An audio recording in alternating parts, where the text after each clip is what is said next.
Hi guys, welcome back to the pit. For those of you who are new to the Zombicide build series, I'm building 4 new 3D Zombicide tiles for my Zombicide board, and I'm documenting it as I go.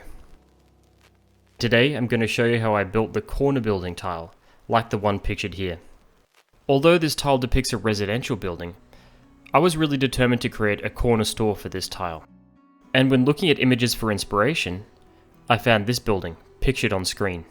I decided that this would be the main inspiration for the tile, as it was a good balance between simplicity and ornateness. And yes, that is a word. I checked. My first step in this process was to create the brick facade using AK construction foam. As it only comes in grey now, I gave it a quick coat of white, so I could see my markings more easily. I then cut out 2 pieces of foam, one for each face of the building. Each face was about 17 centimeters long and 14.5 centimeters high. On the front face of the building, I ruled out a large space for a shop front on the first floor and slots for 3 windows on the second floor.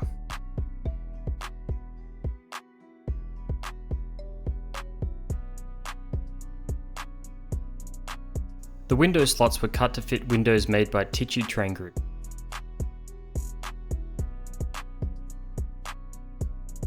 On the side face of the building, I ruled a doorway immediately adjacent to the shop front and 3 more windows on the second floor.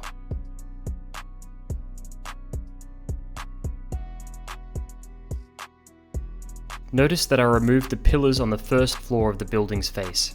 These were too delicate, and I decided to replace them with evergreen strips. Next, I glued the 2 faces together using liquid nails and pins.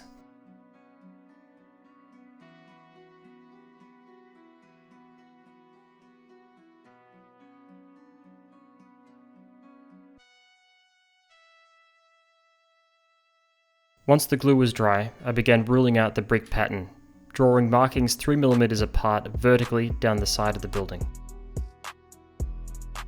I then ruled horizontal lines 3mm apart across the face of the building using those markings.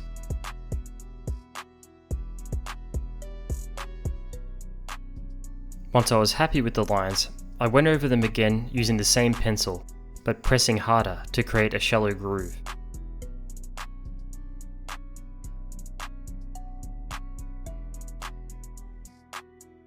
I then make sure that the lines follow over to the other face of the building and repeat the process.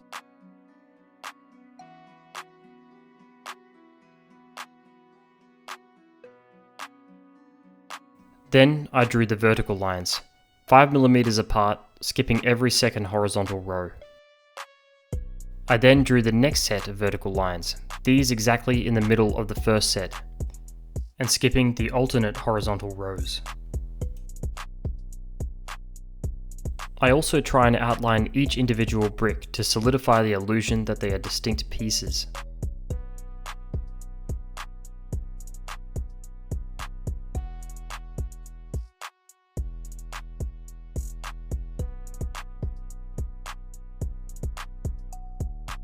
What I'm showing you here is actually my second attempt. I stuffed the first one up and had to start again from scratch.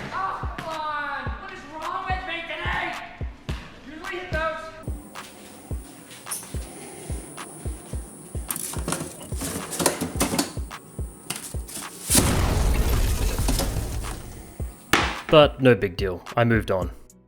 Next, I built the shop front. Like the shop front pictured here, I built 2 large display windows with the brick panels below, either side of the front door. I first cut out and carved the brick panels from construction foam. These were around 2 centimeters high and 6 centimeters long, leaving 5 centimeters in the middle for the front door. Next, I constructed the shop front frame, gluing together 4 6cm tall strips to 2 17cm long evergreen strips of the same width. The vertical evergreen strips were about 8mm square and acted as the shop front support columns. The 2 center columns were spaced 5 centimeters apart for the front door, while the outer columns were spaced 6 centimeters apart. Next, using evergreen card, I cut out the window sills, which would sit on the brick panels. I cut these slightly wider than the brick panels so that there would be some overhang. Once these were ready, I fixed them to the frame.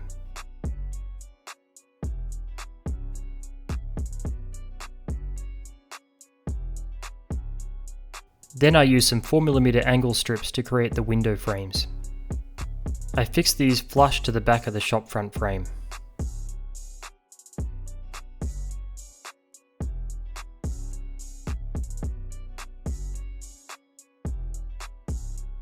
I then used the same technique to create a door frame.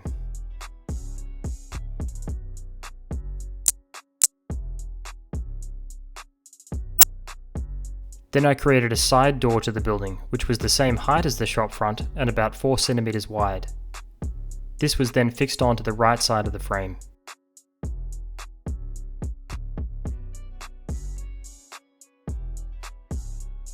When this was done, I cut out slots in the side of the brick panels so that they could slide into the space between the outer columns and under the windowsills.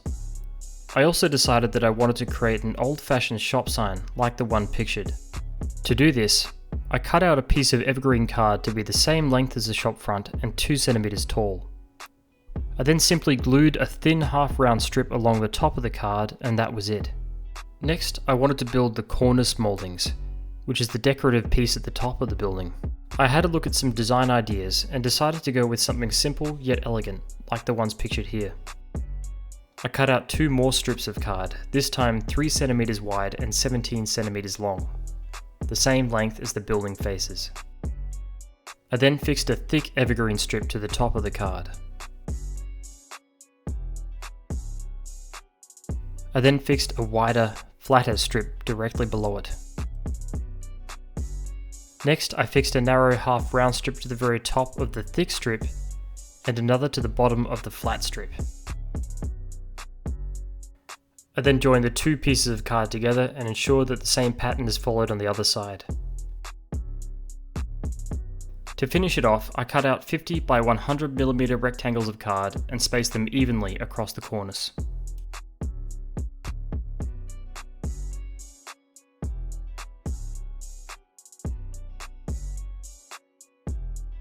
Once the exterior was finished, I moved on to the interior structure, starting with the floors.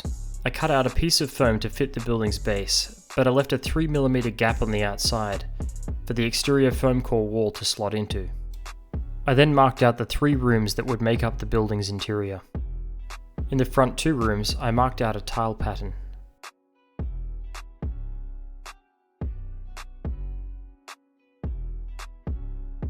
I then carved out these tiles, first using the cutting edge and then the back of a hobby knife.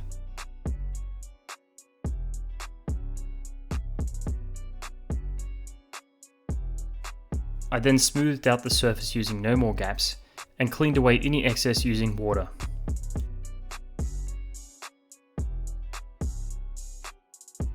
Once that was dry, I gave it a quick coat of white.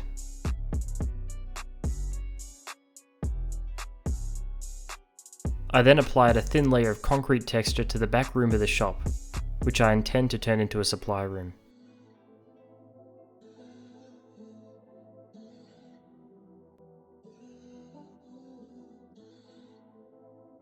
I then applied a light wash across the entire floor.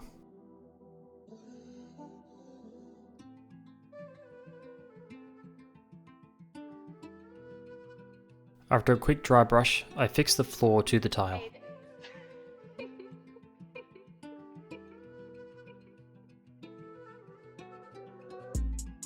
Then using foam core board, I cut out the rear exterior walls.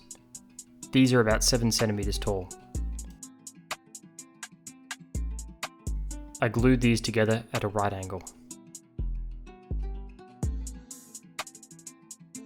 Next I cut out the interior walls. These are about 6 cm tall. I also cut out the doorways, 1 into each room. They're about 4.5 cm tall and 3 cm wide. Like always, I create door jambs using coffee stirrers, and then cut out some very thin strips of card to create architrave. I then cut away a bit of the architrave at the bottom to make way for some side skirts.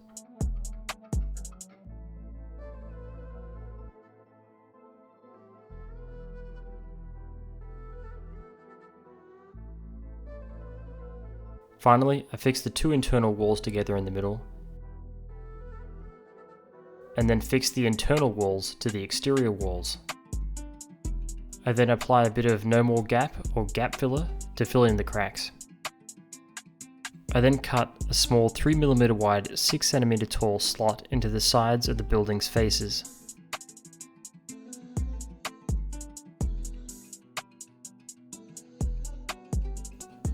I then filled the slot with a bit of glue, and then placed the ends of the exterior walls into these slots. I cut the rear exterior walls 3mm longer to allow for this.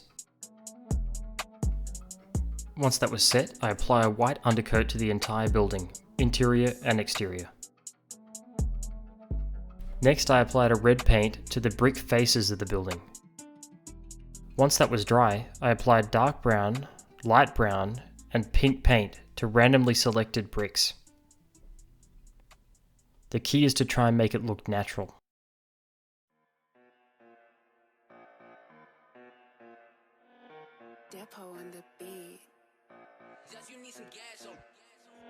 I then mixed PVA glue, white and grey pigment, and water to create mortar.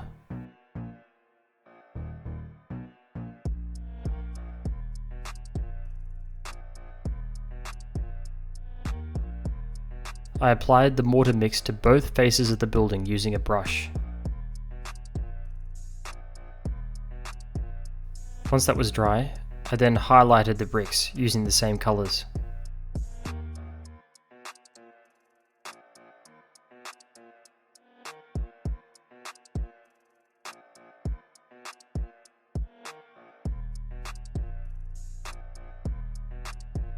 To finish it off, I tried something different.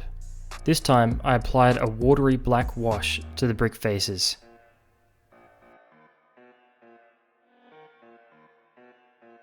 I of course followed the same process for the brick panels at the front of the shop.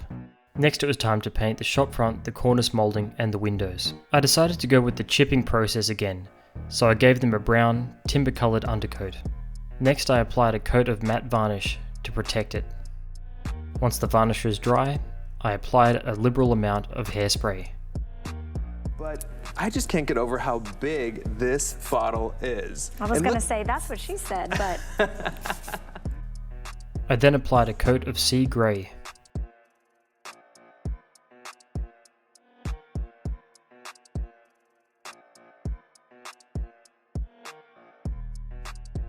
Then it was chips ahoy. I went over the windows and the shop front with a wet brush, removing chips of paint, creating a realistic, weathered look.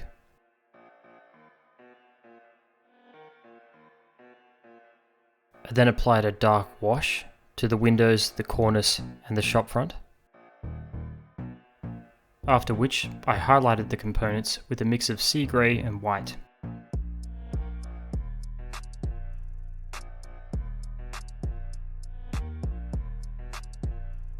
I could then slip in the brick panels at the front of the shop, and then cut out rectangles of clear card to fill in the windows. I then made sure that a few of them were cracked and smashed because this is an apocalypse after all. I followed this process for both the small windows at the top and the big windows in the shop front. And yes, I know that that crack mark looks really terrible, I later cut it out. Because it will be difficult once the building is fixed, I lightly weathered the interior of the building. To fix on the cornice moulding, I glued strips of slightly shorter foam to the back of it, allowing the cornice to overhang by about 1 centimeter. I then applied a little bit of glue and sat the cornice on top of the building. I then slotted the windows in with just a touch of glue. And then finally it was time to fix the building structure down to the tile. I glued down the shop front using a combination of pins and liquid nails. I then repeated the same method to fix down the main structure. Using a hand drill and superglue, I fixed 2 pins at the top of the shop front. I then applied liquid nails to all contact surfaces of the building and gently slid the building into place. I ensured that the rear exterior walls slotted into the space left at the back of the building. And that's pretty much how I built the structure. I hope this has been informative. Coming next on The Pit, I'll walk you through the detailing and weathering process I followed to make this building look post-apocalyptic. I'll also recount my months spent undercover with a graffiti street gang, just to improve my urban artwork.